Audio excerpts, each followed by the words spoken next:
Did you know that 1 in 10 Australians are dyslexic? It's true, and I happen to be one of them. Hi all, my name is Aiden. I'm a producer at Impact News, and as someone who's dyslexic, I just wanted to quickly go over some of the stigmatisms and negative thoughts that people might have about learning disabilities. When it comes to learning disabilities, a lot of people can be quite strange or feel awkward talking about it, especially to someone who has a learning disability, but at the end of the day, it doesn't make us any different than many people.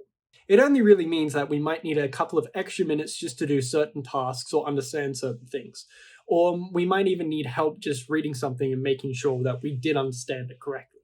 As someone who was diagnosed with dyslexia at a young age, I was very fortunate to be able to get ahead of it and sort of have help from my education system and teachers around me and the support of my parents to sort of just help me out through little things in life.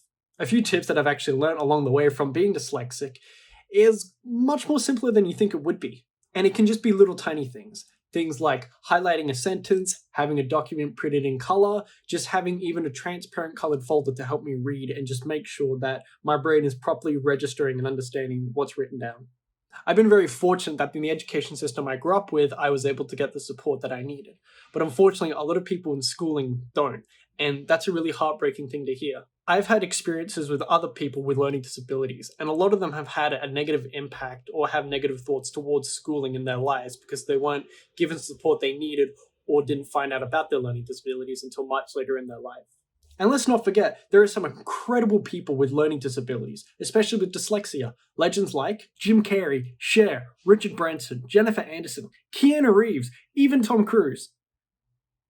Actually, scratch that last one. The biggest takeaway that I would love people to have is that speaking about learning disabilities is not a bad thing. It should be an open and expressive conversation that just helps people sort of rationalize and understand things they might be going through.